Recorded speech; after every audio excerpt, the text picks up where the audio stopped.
এখন বিকাল 3:30 বাজে, আবার চলে এসেছি মায়োদিয়া পাশে। ও জেসিবি দিয়ে গাড়ি তোলা হলো পেছন করে। খুব বাজে রাস্তা ছিল, জীবনে এরকম ড্রাইভ করিনি। এই স্ট্রেসটায় গাড়ি আটকে গেছে, বাইকটাও পারছে না টানতে।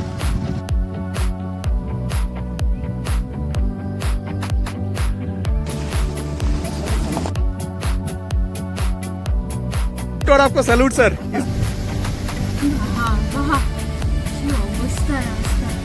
ওদের বাইক একবার পড়েছে, খুব বাজে রকম পড়েছে, যাই হোক উঠে গেছে।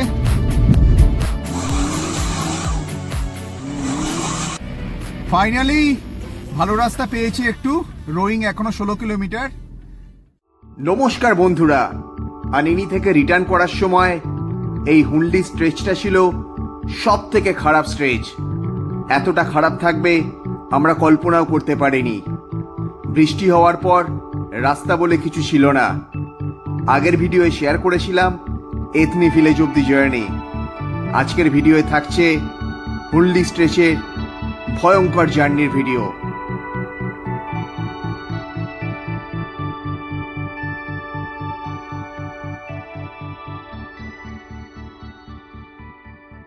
এই স্ট্রেচটায় গাড়ি আটকে গেছে, বাইকটাও পারছে না টানতে।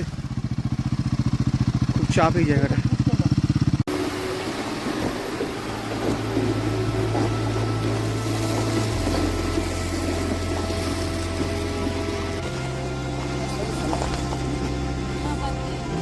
এই জেসিবি এখন রাস্তা ঠিক করছে, তারপর হয়তো গাড়ি উঠবে কিংবা টেনে তুলবে।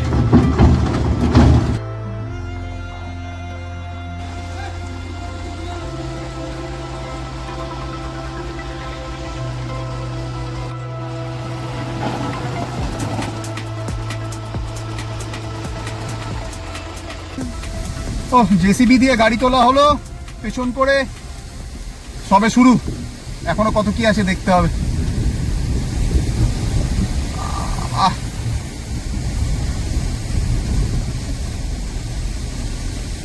এই ব্রিজটা পুরো ওয়াশড আউট হয়ে গেছিল, জানিস এই রাস্তাটা পুরো দুভাগে ভেঙে গেছিল একদম আগের বাড়ি।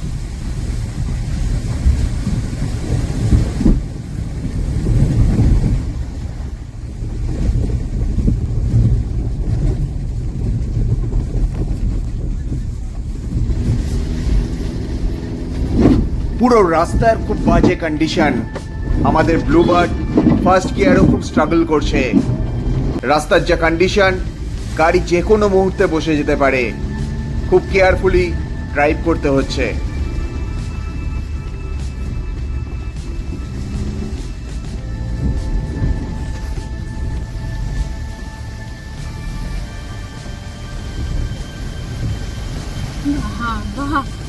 কি অবস্থা রাস্তা। সেদিনকে এতটাও খারাপ ছিল না রে, জল ছিল না। ওঠাটা হচ্ছে আর একটা চ্যালেঞ্জ। উঠে যাবে, তুই কাদের দিক দিয়ে নিস না।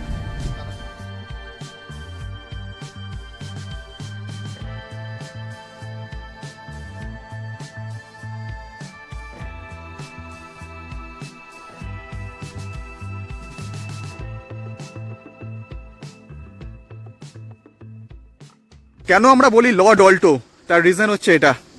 এই রাস্তায় পুরো রেলা করে আসছে। যেখানে 4x4 প্রবলেম হচ্ছে, যেখানে হাই গ্রাউন্ড ক্লিয়ারেন্স গাড়ির প্রবলেম হচ্ছে, সেখানে অল্টো ग्रेट ऑल्टो। और आपको सैल्यूट सर। इस रास्ते पे मेरा गाड़ी अटक गया था। वो जो ऊंचा था ना, उधर जेसीबी करके ऊपर आया। ठीक है, आप आराम से आ गए उधर। आपका great Alto sir, great Alto. সামনে রাস্তা এখন বন্ধ আছে, ধস নেমেছে। রাস্তা ক্লিয়ারের কাজ চলছে, কতক্ষণ লাগবে জানি না। দাদাও কলকাতা থেকে এসছেন, পড়ে গেছিলেন। ওনার ওয়াইফ মনে হয় হেঁটে হেঁটে আসছে।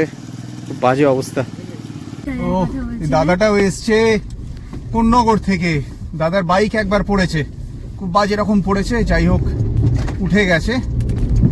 রাস্তা বন্ধ ছিল ল্যান্ডস্লাইডের জন্যে, তো এখন আবার খুলেছে, তাই এগোচ্ছি।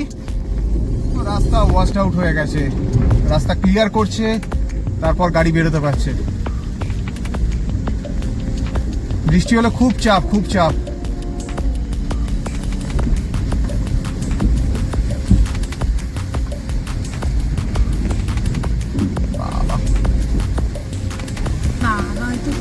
সে জল বেরোচ্ছে আমসে একদম। সব গাড়িগুলো আস্তে আস্তে যাচ্ছে। বৃষ্টিটা পুরো ক্যাচাল করে দিয়েছে, পুরো ক্যাচাল।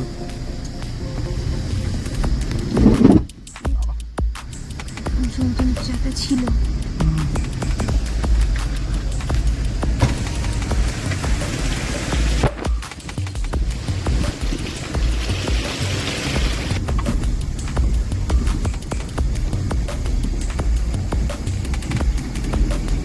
ওপরের রাস্তায় এত পাথর পড়েছে যে পুরো রাস্তা বন্ধ হয়ে গেছে, জেসিবি দিয়ে হচ্ছে না, তো পাথর কাটার মেশিন আনতে গেছে, সেই মেশিন দিয়ে পাথর কাটবে। এই রাস্তাগুলো সব গাড়িগুলো সাইড করছে যাতে পাথর কাটার মেশিন আনতে পারে। খুব বাজে অবস্থা। এখানে এখন জায়গা ম্যানেজ করা হচ্ছে, জেসিবির বড় গাড়ি আসবে, তারপর রাস্তা ওপেন হবে। আমার গাড়িটাকে এক কোণে ঢুকিয়ে দেওয়া হয়েছে, লরিটাকে পেছনে ঢোকানো হচ্ছে। এর পেছনেও গাড়ি আছে, সামনেও গাড়ি আছে। মেশিন আসবে, পাথর কাটবে, তারপর রাস্তা ওপেন হবে। এই উঠছে বড় গাড়ি, এই গাড়ি দিয়ে রাস্তা ঠিক হবে এখন।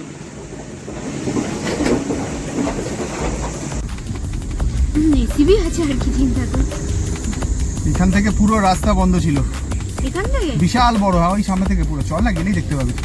এখানটা বন্ধ করে। রাস্তায় এরকম ধস নেমেছিল, এই বড় গাছটা পড়েছিল, এই বড় পাথরগুলো পড়েছিল, এগুলোকে ভেঙেছে। জেসিবি এসে এখন এগুলোকে ভাঙলো, ভেঙে এগুলোকে সাইড করলো,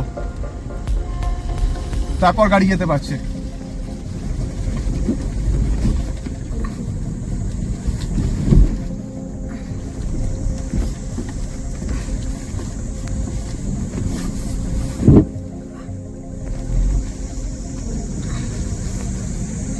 অল্টো আছে, তুই চিন্তা নিচ্ছিস না।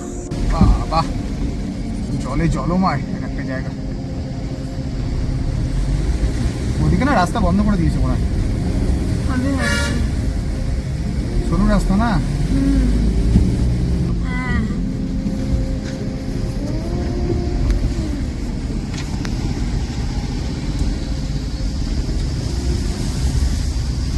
হ্যাঁ অবস্থা দেখেছিস মানে কিরকম?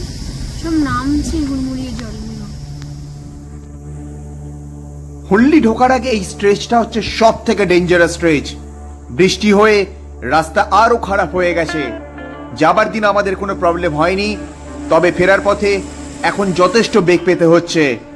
আমাদের ব্লুবার্ডও এখন ওয়েট করছে কখন সাপোর্ট পাবে।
এখন বিকেল 3:30 বাজে, আবার চলে এসেছি মায়োদিয়া পাশে।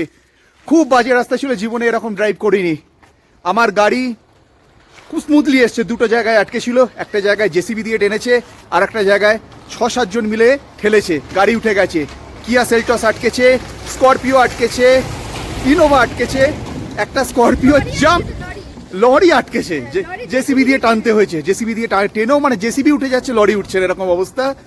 আমার স্করপিও একটা পুরো জাম্প মেরেছে, জাম্প, ঠিক আছে, কিন্তু ব্লুবার্ড উঠেছে, ঘষেছে, অনেকবার ঘষেছে ব্লুবার্ড, লেগেছে, চাকা দিয়ে ধোয়া বেরিয়েছে, ঠিক আছে, কিন্তু চলে এসছে।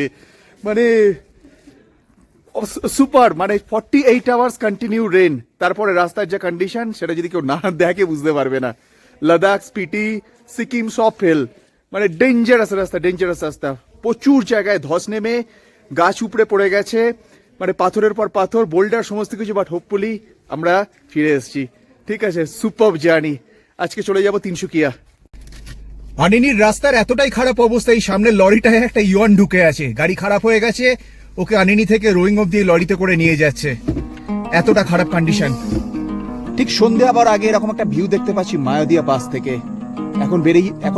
এখন বেরিয়ে যাব রোয়িং হয়ে তিনসুকিয়া। 4:30 সময় এখন। এবার নিচে নামছি, মায়াদিয়া পাস থেকে নিচে নামছি, পুরো ফগি হয়ে আছে এখন।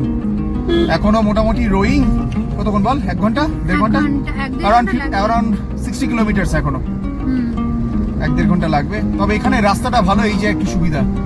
তবে তাও তাড়াতাড়ি এগোতে হবে, কারণ সন্ধে হয়ে আসছে, পাহাড়ের রাস্তা কিছু বলা যায় না। যেরকম রাস্তা ব্লক দেখলাম, পেছনে লরিটা আছে। রাস্তায় এত ফগ আর মেঘ হয়ে আছে, কিচ্ছু দেখা যাচ্ছে না। আস্তে আস্তে চালাতে হবে, কি বলিস? হ্যাঁ, বাহ। এখন ড্রয়িং অব্দি এরকমই চলবে। ফাইনালি ভালো রাস্তা পেয়েছি একটু। রোয়িং এখনো 16 কিলোমিটার, শান্তিপুর 39, তেজু 92, বাকি বাদ দে, পাশিঘাট 119।